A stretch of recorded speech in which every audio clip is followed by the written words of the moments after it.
Shalom, puji Tuhan. Bagaimana kabar saudara-saudara? Tentu baik semua. Saat ini di luar sana suasana mencekam, mengkhawatirkan, menakutkan. Tapi kita sebagai orang percaya, kita yakin kita di dalam penyertaan dan pemeliharaan Tuhan. Amin. Walau kita tetap di rumah saja, kita tetap pelihara sukacita, karena hati yang gembira adalah obat. Yang manjur. Kita terus memuji Tuhan karena Dia baik, Dia sangat baik. Maha baik. Sejahtera walau di tengah badai, ingin ku selalu bersama, rasakan keindahan arti kehadiran-Mu Tuhan. Penyertaan-Mu sempurna, rancangan-Mu penuh damai, aman dan sejahtera walau di tengah badai, ingin ku selalu bersama, rasakan keindahan arti kehadiran-Mu Tuhan.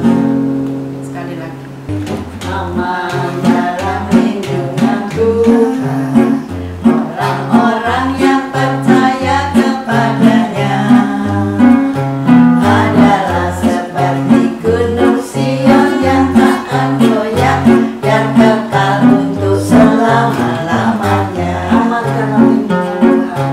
Aman dalam lindungan Tuhan, orang-orang yang percaya kepada-Nya adalah seperti gunung Sion yang tak goyah dan kekal untuk selama-lamanya.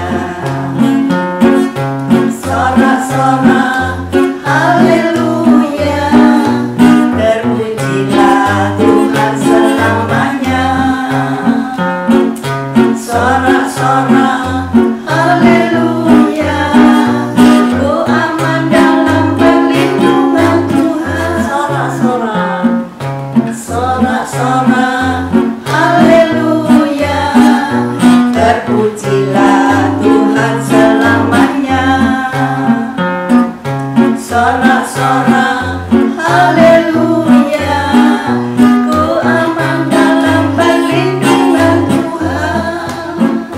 Ku aman dalam perlindungan Tuhan. Ku aman dalam perlindungan Tuhan. Mari kita berdoa saudara sebelum kita mendengar firman Tuhan. Bapa kami dalam sorga, puji syukur kepada-Mu Tuhan.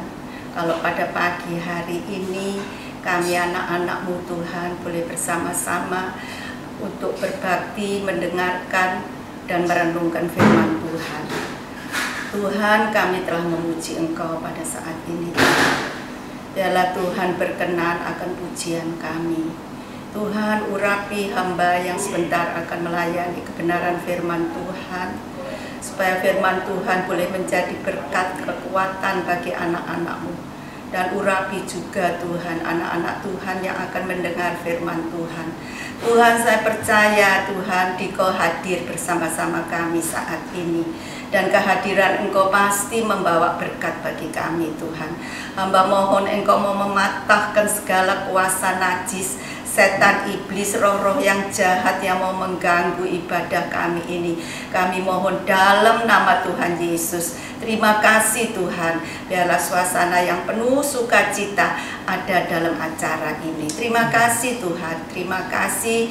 Dan di dalam nama Tuhan Yesus Kristus, hamba alaskan seru doa dan ucapan syukur hamba. Haleluya, amin. Shalom saudara-saudaraku, selamat pagi dan selamat menikmati kebenaran firman Tuhan di pagi yang cerah ini. Biarlah urapan Roh Kudus turun atas kita semua, dan renungan firman Tuhan ini boleh memberkati kita. Kita harus tetap bersyukur saudaraku, karena meskipun kita saling berjauhan, karena belum dapat berbakti bersama-sama, tapi kita bisa menikmati kebenaran firman Tuhan pagi hari ini. Saudara, tema dari renungan ini adalah seperti kata-kata dalam ujian yang kita naikkan tadi, yaitu penyertaan Tuhan sempurna untukku. Saudaraku, untuk merenungkan tentang tema ini, kita akan membaca atau merenungkan satu pasal yang sangat indah sekali yang terdapat dalam Mazmur 23 ayat 1 sampai 6 dengan perikop Tuhan Gembalaku yang baik. Ayat-ayat ini mengungkapkan tentang perhatian dan pemeliharaan Tuhan Yesus kepada anak-anaknya. Dalam perikop ini, Raja Daud meyakinkan kita bahwa Tuhan Yesus itu adalah sebagai gembala yang menyatakan kasih-Nya yang sangat besar bagi domba-dombanya, bagi kita anak-anaknya. Allah selalu hendak mengasihi, memelihara, melindungi, membimbing, dan ingin selalu dekat dengan kita anak-anaknya. Saudara-saudaraku, ayat-ayat itu dimulai dengan ayat 1, Tuhan adalah gembalaku, takkan kekurangan aku. Mari kita perhatikan, aku tidak akan kekurangan dalam hal apa saja. Ayat 2a mengatakan, Ia membaringkan aku di padang yang berumput hijau. Saudara-saudaraku, rumput itu makanan bagi domba-domba. Jadi ayat ini berarti aku tidak akan kekurangan makanan.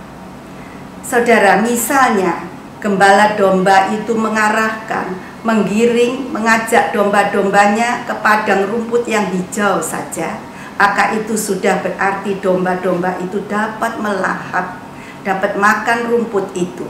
Tetapi ayat 2a itu mengatakan dibaringkan di padang rumput yang hijau.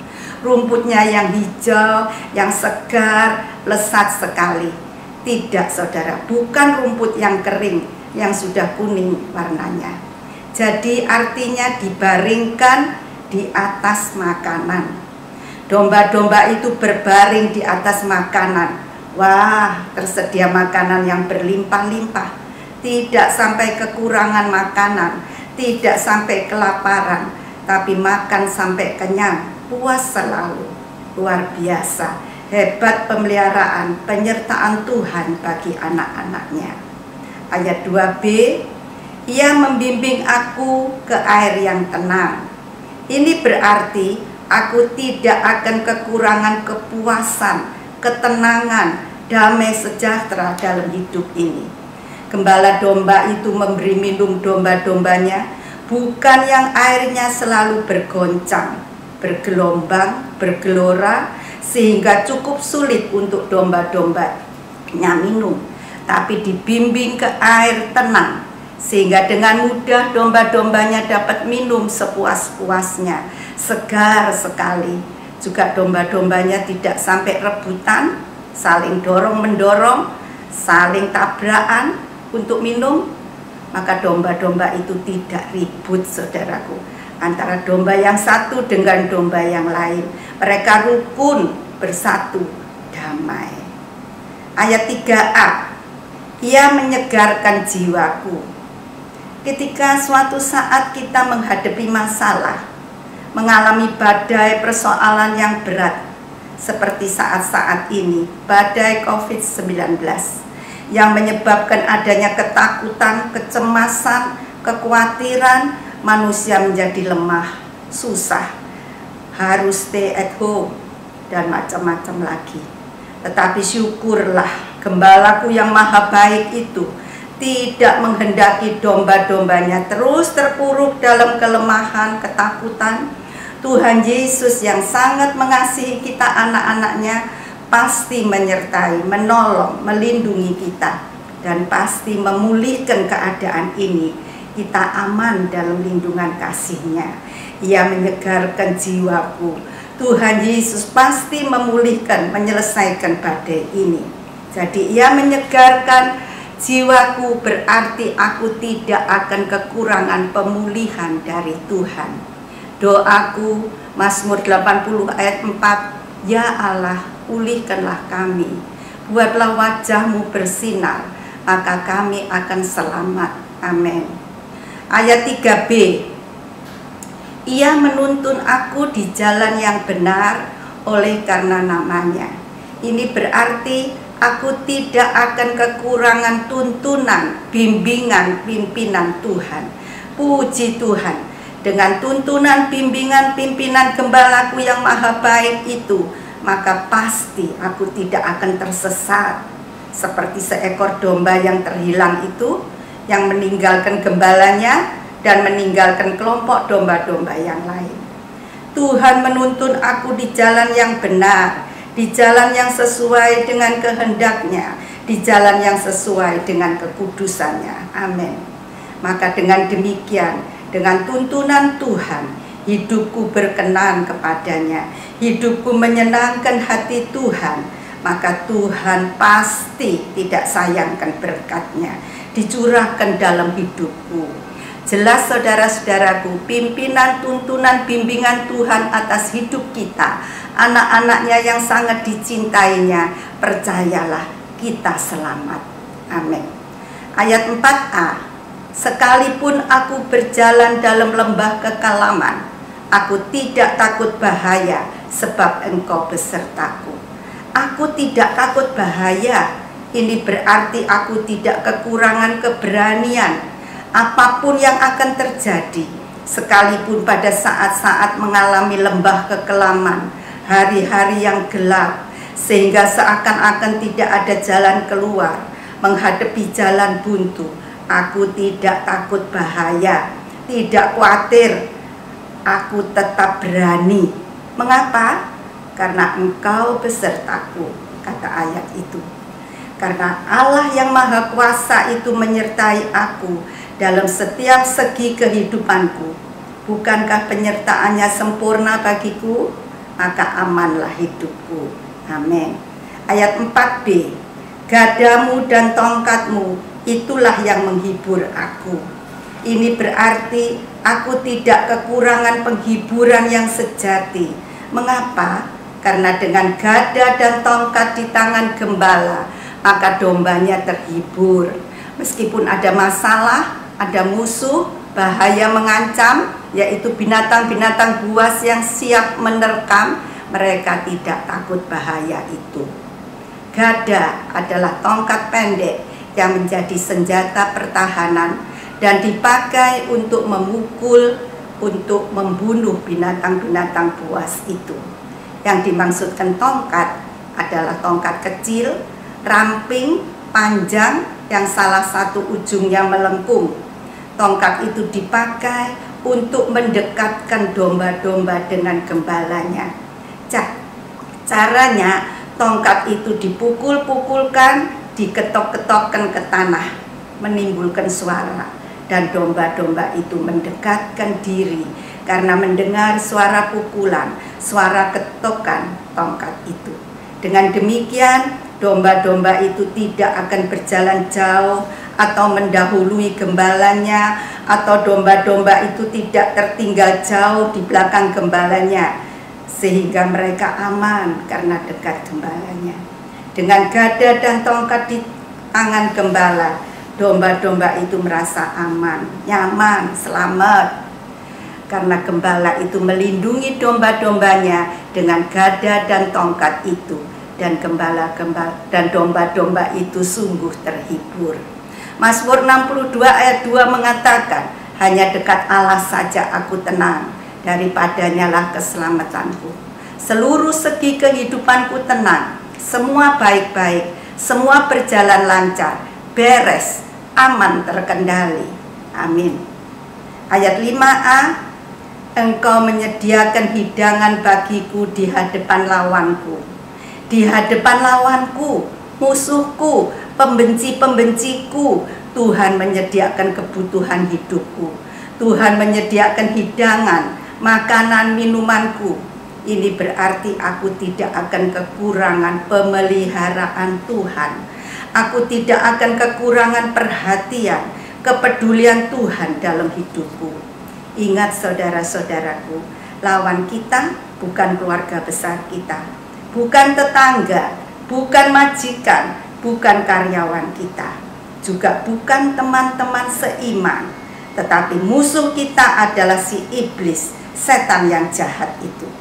Anak-anak Tuhan, domba-domba kesayangan Tuhan, janganlah takut, janganlah cemas, khawatir, karena percayalah kita tidak pernah lepas dari pemeliharaan, dari perlindungan Tuhan. Bukankah penyertaan Tuhan sempurna bagi kita? Amin.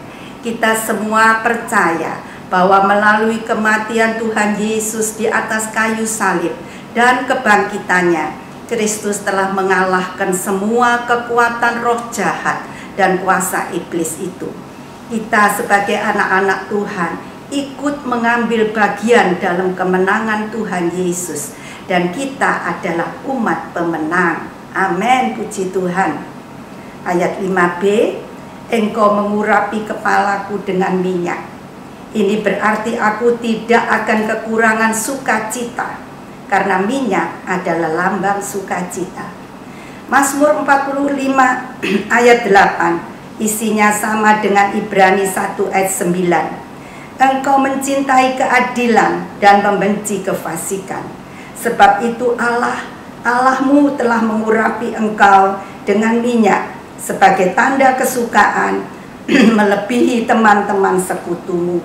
Dan puji Tuhan, kalau hati kita penuh sukacita, gembira, maka Amsal 17 ayat 22, hati yang gembira adalah obat yang manjur. Tetapi semangat yang patah mengeringkan tulang. Hati yang penuh sukacita, gembira, senang, menyehatkan tubuh kita sebagai obat yang manjur. Dan dengan tubuh yang sehat kuat, kita dapat mempermuliakan nama Tuhan. Puji Tuhan. Ayat 5c, pialaku penuh melimpah. Ini berarti aku tidak kekurangan kelimpahan berkat. Berkat dalam hidupku melimpah. Pialaku memberi minuman berlimpah.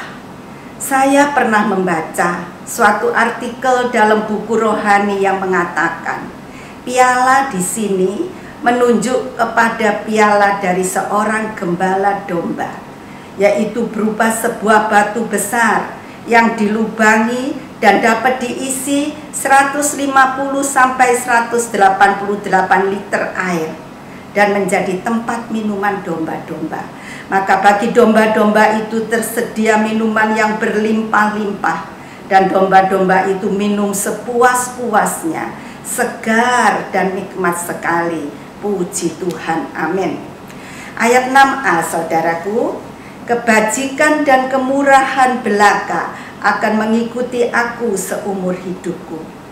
Menurut Kamus Besar Bahasa Indonesia terbitan Balai Pustaka, kebajikan dan kemurahan bisa berarti kebaikan. Mazmur 27 ayat 13a, kita baca dari Bahasa Indonesia Sehari-hari, BIS. Aku yakin aku mengalami kebaikan Tuhan di dunia ini. Jadi kebajikan dan kemurahan belaka akan mengikuti aku seumur hidupku. Ini bisa berarti aku tidak akan kekurangan kebaikan Tuhan, kasih dan anugerah Tuhan selama hidup di dunia. Puji Tuhan, saudara-saudaraku, kita anak-anak Tuhan akan menikmati kebaikan Tuhan, antara lain penyertaan, perlindungan, pemeliharaan, pertolongan, berkat-berkat Tuhan baik secara jasmani, rohani, dan lain-lain lagi selama hidup kita. Amin. Sebagai ayat yang terakhir, ayat 6b dari bagian ini tentunya saudara. Dan aku akan diam dalam rumah Tuhan sepanjang masa. Ini berarti aku tidak akan kekurangan tempat kediaman di sorga, di rumah Tuhan, apabila perjalananku di dunia telah berakhir. 2 Korintus 5 ayat 1 mengatakan, karena kami tahu bahwa jika kemah tempat kediaman kita di bumi ini dibongkar, Allah telah menyediakan suatu tempat kediaman yang kekal, yang tidak dibuat oleh tangan manusia. 1 Saudara-saudaraku, bukankah itu yang menjadi tujuan hidup kita, yaitu bertemu muka dengan Tuhan Yesus Kristus dalam kerajaan sorga yang mulia. Puji Tuhan. Saudara-saudaraku, kalau dalam perjanjian lama atau PL yang telah kita renungkan bersama dalam Mazmur 23 ayat 1-6, Raja Daud meyakinkan kita bahwa Tuhan gembalaku yang baik. Maka dalam PB perjanjian baru, yaitu dalam Yohanes 10 ayat 11 dan 14, 2 kali Tuhan Yesus sendiri mengatakan, akulah gembala yang baik. Dalam ayat 10 dari Yohanes 11, ayat 11 dari Yohanes 10, akulah gembala yang baik. Gembala yang baik memberikan nyawanya bagi domba-dombanya. Tuhan Yesus sebagai gembala yang baik itu bersedia, rela memberikan nyawanya bagi anak-anaknya, dan kematiannya di kayu salib di Bukit Golgota telah membuktikan itu. Yohanes 10 ayat 14, akulah gembala yang baik, dan aku mengenal domba-dombaku, dan domba-dombaku mengenal aku. Puji Tuhan, kita orang-orang percaya, kita anak-anaknya adalah domba-domba Tuhan. Kita adalah domba-domba dari gembala yang baik itu. Tuhan mengenal kita, dan sebaliknya kita mengenal Tuhan. Luar biasa, hebat saudaraku. Tuhan mengenal kita, berarti Dia tahu siapa kita. Dan kalau hidup kita benar, selalu sesuai dengan kehendak Tuhan, yakinlah kita selamat.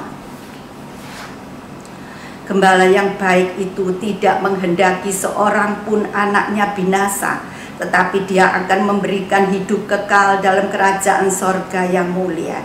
Dan ini tertulis jelas dalam Yohanes 10 ayat 28. Dan aku memberikan hidup yang kekal kepada mereka, dan mereka pasti tidak akan binasa sampai selama-lamanya, dan seorang pun tidak akan merebut mereka dari tanganku. Karena itu saudara-saudaraku, percayalah bahwa dengan kita menjadi anak-anak Tuhan, umat Tuhan, domba-dombanya Tuhan, pilihan kita itu sudah sangat tepat, benar, sangat jitu. Jangan terbersit sedikit pun dalam pikiran kita untuk meninggalkan Tuhan Yesus, sumber segala berkat itu. Ingat saudara-saudaraku, satu kali Tuhan Yesus, tetap Tuhan Yesus. Saudara-saudaraku, luar biasa, sungguh-sungguh penyertaan Tuhan sempurna bagiku. Saya rasa tidak perlu saya beri kesimpulan karena sudah cukup jelas. Marilah saudara-saudara, kita sambut kasih Tuhan yang besar itu, yang luar biasa itu, dengan makin hari, makin mengasihi Tuhan Yesus Kristus. Amin. Mari kita berdoa. Saya minta dengan hormat Ibu Frida yang berdoa. Terima kasih Bapak di surga untuk firman Tuhan yang sudah kami dengar. Tepat sekali firman Tuhan yang diberikan malam pagi hari ini untuk kami yang saat ini menghadapi bermacam-macam ketakutan. Ada jaminan dari Tuhan yang kami dengar melalui firman-Mu. Kami tidak akan kekurangan pertolongan. Tuhan menyediakan pertolongan, Tuhan menyediakan mujizat yang luar biasa untuk kami. Terima kasih Tuhan untuk firman-Mu. Tanamkan firman ini dalam hati kami, semua pendengar yang setia pagi hari ini. Terima kasih Tuhan Yesus, terima kasih. Dan sekarang saudara-saudaraku, arahkan hatimu untuk menerima berkat Tuhan. Haleluya. Saudara-saudaraku yang dikasihi Tuhan Yesus, pulanglah engkau, terimalah berkat dari Allah Bapa, Putra dan Roh Kudus di dalam nama Tuhan Yesus Kristus. Mulai dari saat ini sampai Maranatha, Tuhan Yesus datang kembali. Haleluya. Amin.